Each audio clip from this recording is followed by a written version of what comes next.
Samonde tali emusubade aliko bikole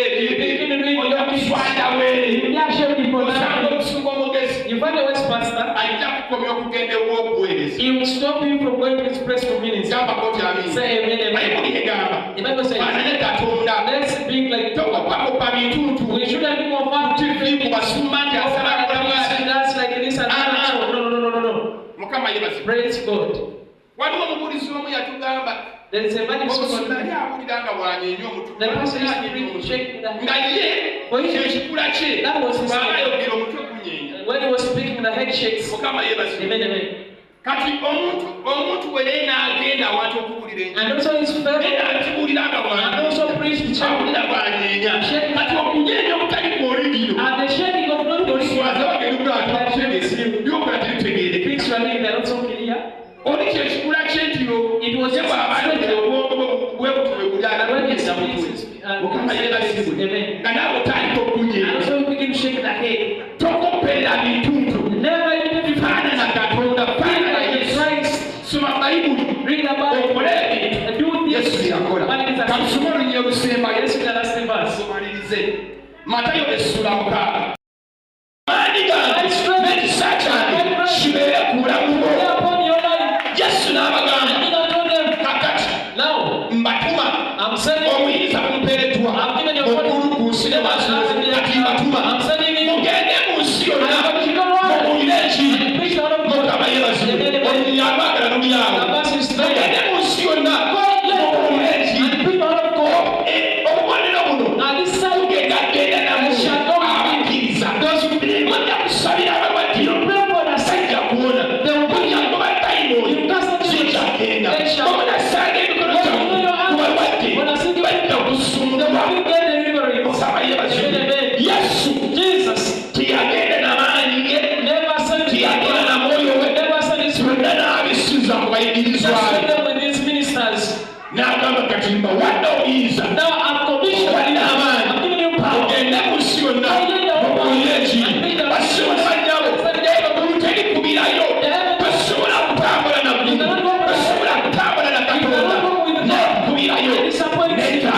Eggulu lyagaliza nnyo Yesu ayagaliza nnyo amaanyi ge teyagenda nago ekisa kye teyagenda nabyo yabirekera abantu n'abagamba kati mbawadde amaanyi obuyinza mugende mubuulire enjiri. Mulina kulinyana ku misota n'enjaba ez'obusago naye temujja kukosebwa.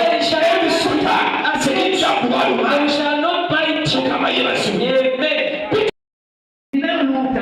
I have In fact, yasooka n'amubuuza nga 50 anaasaanyaawo kitundu kyonna. we read this way that Malayika n'amugamba the end of saying n'amugamba nsonyiwa kakubuuza olusembayo singa asaanya. Yawuliriza malayika kyeyamugamba bwe baali bavaayo nga bafuluma Luutu yatunula mabega fuluma ne mukyala wo mugenda kubanga n'atunula emabega alabe ekiriyo n'apedda empagi ey'amaanyi kubanga mukama we tannamuwa and he was not commissioned being yet. mwoyo we His spirit n'obuyinza ne Yesu bw'amala okuwulira n'afaayo n'agamba Pita wadde amaanyi gange Pita wadde ekisa wadde obuyinza ati genda obabuulire ekiri maze okuwangula amaanyi g'ekiri maze okuwanza amaanyi ga Sitaani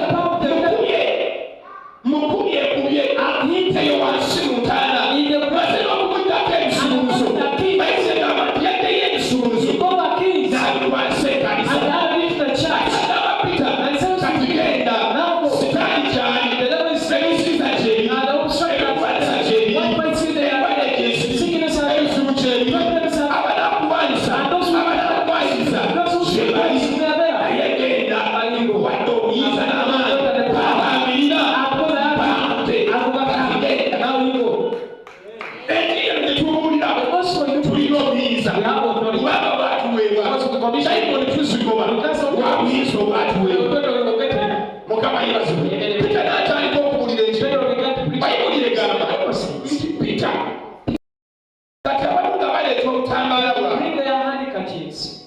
Mukama yebaze. N'abusabira. And praise. Sebabusawo n'abusabira. And put them and pray. N'atwala akake. And everyone takes n'akatika ku mulwadde we. and takes that. Olukasula ku mulwadde we. The sick person. Omulwadde ng'adda engulu. The sick person. Omulwadde ng'awona. And also get to Bayibuli egamba. Now the Bible says Peter. Yateeka ekiseera. Reached the time. N'abakwata abalwadde. They called us. Ne babateekawo. They read. Ne babateekawo. Ne balekeko wayita wakati. They hit the. Nga bwe batambula bw'ati. Whenever you want to. Buli kisiikirize bwe kikuonako. Every history. Oyo ng'awona. He gets Buli wet. kisiikirize bwe kiyitako. When they shout about Oyo ng'awona. that person. Bawona. They get Amaanyi. that power. Bayibuli egamba. The Bible says. She got back when she was sick. N'abagamba tosobola kubeera musumba. I told you that the Tosobola kubeera muweereza. I don't get this. Alina amafuta. Who is anointed? Agasuubiza Who abafutte. is the day? Agawonya abalwadde. Ekisiikirize kye kiwonya. That even the shadow N'osigala ng'oli mwavu. and remain broke. Tekisoboka. It's impossible. Tekisoboka. It's impossible. Katonda asobola okussaamu ekiti. N'akupa ekiwadde. Don't get back. Asobolera Misiri. And don't Kutambula kutambula ekisiikirize just kye. walking.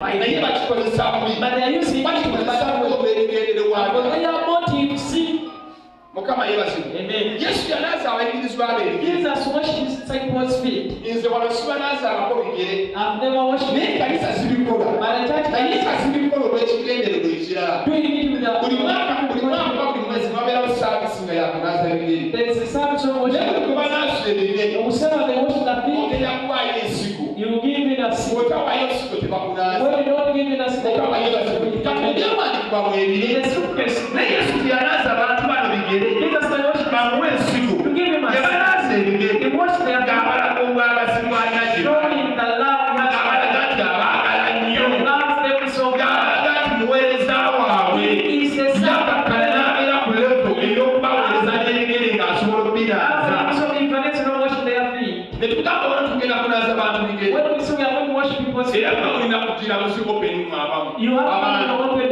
gentlemen. Mukama yeebazibwe. Amen. Naye omuntu ayinza okujja mu kamaliye. Someone can move a cover, Agenda okugijjamu. by the time of you Mukama yeebazibwe. praise God. Ng'akawoowo akagibwamu. When the smell comes out, oh. Mukama yeebazibwe. Amen. Naye Yesu byonna yabikola. Oh, Jesus did it. Ng'alaga ki? What was he showing? Ndi muweereza That waabwe. your servant. Abasumba tuli baweereza Pastors baabwe. die with servants. Olw'okuba tukyuka ekiseera tubeera nga babosi. Because the time comes when you Kimu tulina okumandinga. Tuweere ssente. bring the money. Mukama yeebazibwe. Tuli baweereza baabwe. We are your servants. Era kyokola bamutuula ffe ne twogera. That's why you see. Ono difensi w'ekyalo kino akola n'ekyamaani w'ekyalo kino nga sabidde mu linnya lya Mukama Yesu ogenda okukiteeka ekyamalo kibeere mu linnya lya Mukama Yesu. Amiina.